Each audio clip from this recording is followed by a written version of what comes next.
Hello guys, welcome to yet another vlog. ഇന്നൊരു കുട്ടി വ്ളോഗാണ് ഞാൻ ഇടുന്നത്. അതും ഒരു ട്രെയിൻ യാത്ര എന്ന് പറഞ്ഞാൽ സാധാ ട്രെയിനൊന്നുമല്ല, വന്ദേ ഭാരതം യാത്രയാണ്.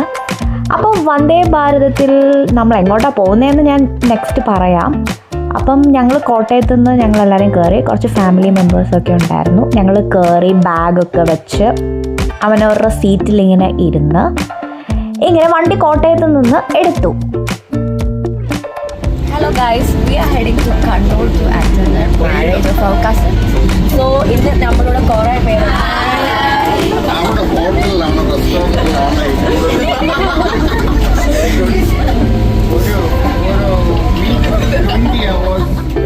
ഈ കാണുന്ന പോലെ ഡിസ്പ്ലേ എല്ലാ കമ്പാർട്ട്മെൻറ്റിലും ഉണ്ട് കേട്ടോ.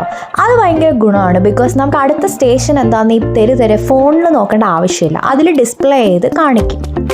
ഞങ്ങൾ കയറി എറണാകുളം അടുക്കാറായപ്പോഴേക്കും ഈ ബ്രേക്ക്ഫാസ്റ്റ് ഞങ്ങൾക്ക് കൊണ്ടുതന്നു. ഇത് ടിക്കറ്റിൽ ഇൻക്ലൂഡഡ് ആണ് കേട്ടോ.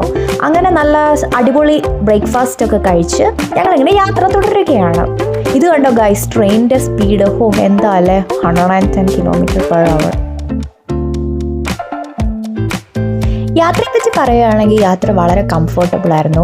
സീറ്റ്സൊക്കെ ആണെങ്കിൽ തന്നെ നല്ല കംഫർട്ടബിളും AC-യും നല്ല കണ്ടീഷനായിരുന്നു. അങ്ങനെ വന്ദേ ഭാരതം ടോട്ടലി പറയുകയാണെങ്കിൽ ഇന്ത്യൻ റെയിൽവേക്ക് ഒരു നല്ലൊരു അസറ്റാണ്. അങ്ങനെ ഞങ്ങൾ 5 മണിക്കൂർ കൊണ്ട്, ട്രാവൽ ടൈമാണ് ഏറ്റവും കിടിലം, ലെസ്സായിട്ട് 5 മണിക്കൂർ കൊണ്ട് ഞങ്ങളാണെങ്കിൽ കണ്ണൂരെത്തി. അപ്പം എല്ലാവരും ആചാരം മറക്കണ്ട, like, comment and subscribe to my channel. By.